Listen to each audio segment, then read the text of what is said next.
This is my first aid and survival kit. Ulul!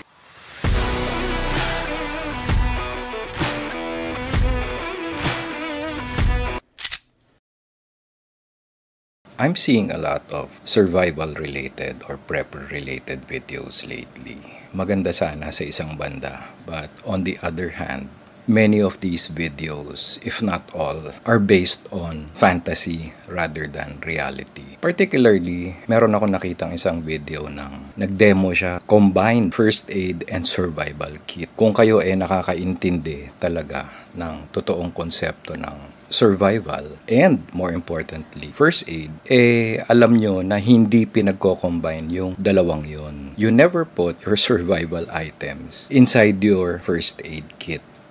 Now, to start with, what's my stake on this? First of all, I don't do things for money. I don't do things para mag-like kayo. I don't do things para mag-subscribe kayo. I don't give a shit. Primarily, I deal with the ugly truth on this channel. So, tanggap ko na hindi popular ang aking mga opinion. And people who do things for likes or people who do things for popularity are not doing you any service. Kumbaga sila kumikita pero kayo naloloko. And that's one thing that really concerns me. Especially when it comes to the topic of survival and prepping. Hinalo pa niya ang first aid. So, medyo kinakabahan ako. Or let's just say, I cringe at the thought na paghahaluin mo yung first aid and survival. Obviously, kung sino man yung gumagawa ng ganito are not necessarily trained in first aid or nakatanggap man sila ng training. Hindi pa sila nakakaranas ng totoong buhay. Kasi by the very nature of the kit itself, a first aid kit, kung ikaw man ay nakagamit na ng first aid kit, in an emergency situation, alam mo na pag yan ay binuksan mo, tatapon lahat ng laman yan. The funny thing is, another telltale sign na hindi marunong yung bumuo ng first aid kit is kapag naglagay siya ng bote ng betadine sa loob ng kit. Now, anyone who's ever used betadine on a patient before knows na no amount of sealing will keep the contents from spilling. Kaya nga yung mga first aid kit namin ay merong mancha ng betadine. So, alam mo na nagamit yung bote ng betadine na yun. Now, as a general rule, hindi na kami nagdadala ng bote ng betadine. Kasi nga, nagmamansya sa kit. And for a patient to see that, for anyone to see that, ang pangit tignan, di ba? Ang dungis tignan, ang baboy tignan. So, yung paglalagay ng buong bote ng betadine, maganda lang yan pang display.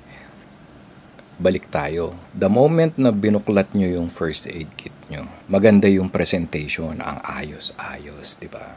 Maayos yung first aid stuff kuno. Meron pang combat application tourniquet. Social.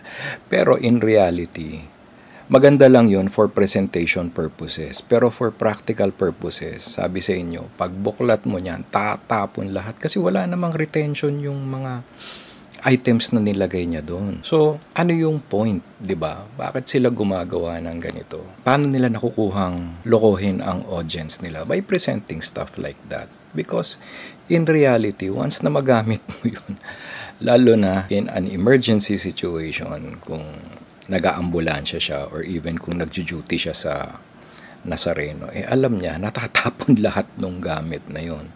So, yung mga signal mirror niya, yung mga whistle, yung mga fire starter, kakalat yan on the ground. Not only na kinalat mo yung first aid stuff mo, kinalat mo na rin yung survival stuff mo. So, that in itself is a telltale sign na walang alam yung gumawa ng video na ganon. And think about it. Ano yung background ng mga taong gumagawa ng ganito?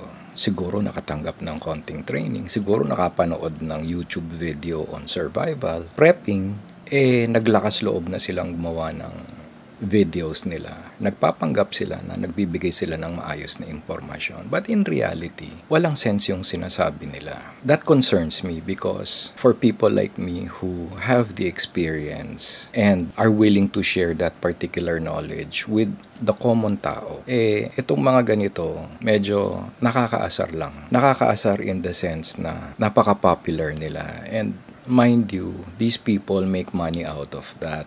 So, paano kayo? Wala nga kayong pambili ng kit or pinag-iipunan nyo yung mga pambili ninyo ng kit, whether it's a survival kit, a first aid kit, a bug-out bag, etc. etc. It's unfair para sa akin na merong mga ganitong klaseng material na kumakalat. But then again, it's up to you kung magpapaloko kayo or hindi. The point here is, be very careful of which information you digest. Ano yung napapanood ninyo? Kilatisin nyo mabuti kung sino yung taong pinapanood ninyo, kung ano impormasyon ang binibigay sa inyo. I already talked about the reality of the bug out, the reality of the bug out bag. Yun pa yung isa eh. There are people who are not into the prepping lifestyle or are not known to be in the prepping lifestyle. Pero sila yung nagtuturo sa inyo about the bug out bag and the contents. And makikita nyo, if you look carefully into their YouTube channels, these people are influencers, meaning kumikita sila.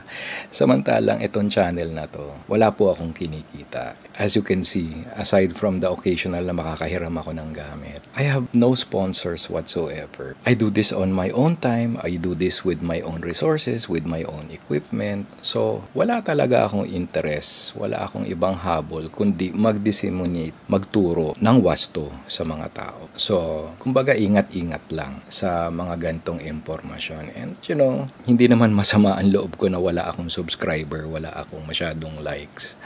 But the point here is, I do not do these things to become popular. I do not do these things for money. Uulit-ulitin ko sa inyo yon. I do the best that I can. I speak at events. I speak at corporate engagements. Pero, I don't do these things for money. Walang nagbabayad sa akin to do this. Yung production cost ko, ako ang sumasalo. Wherever I go, whatever I do, sarili kong gastos. So, I cannot be accused of doing these things strictly for money or sponsorship or to influence people. So, ingat lang tayo sa mga bagay na ganon. So, the next time you see somebody talking about the first aid kit na unang-una hinalo sa survival kit, alam nyo na medyo tagilid yung tao na yun. Tagilid yung impormasyon, hindi wasto yung impormasyon na binibigay sa inyo. And anyone who talks about the bug out bag or first aid kit na merong gamot or whatever, perishables, isip-isip na lang kayo. Yun lang yung point na yun. I wasn't supposed to do this video, pero medyo na-alarma lang ako dun sa mga nakikita ko kasi medyo several videos na yata yung ganon. So, ingat kayo sa influencers na wala namang experience. Unang-una, tanongin nyo kung saan siya nakatira. Kung yung taong yan nakatira sa condo, medyo esip-esip na kayo kung prepper ba talaga to. Pangalawa, pinaghalo yung first aid and survival, which are two very different things. Isip-isip na rin kayo. I have a blowout kit on my survival kit. Nakita nyo na yon in my self-reliance kits. Dedicated yung first aid or individual first aid kit doon, yung trauma kit ko, naka-integrate doon sa survival load-bearing harness ko. Pero, pag binuklat mo yung first aid kit, wala kang makikita survival items doon. Diba? Kasi, yung first aid kit, dapat ang laman, first aid items. Ang survival kit, survival items. Magkahiwalay yun. Hindi siya dapat pinaghahalo. So, that's been the long and the short of it.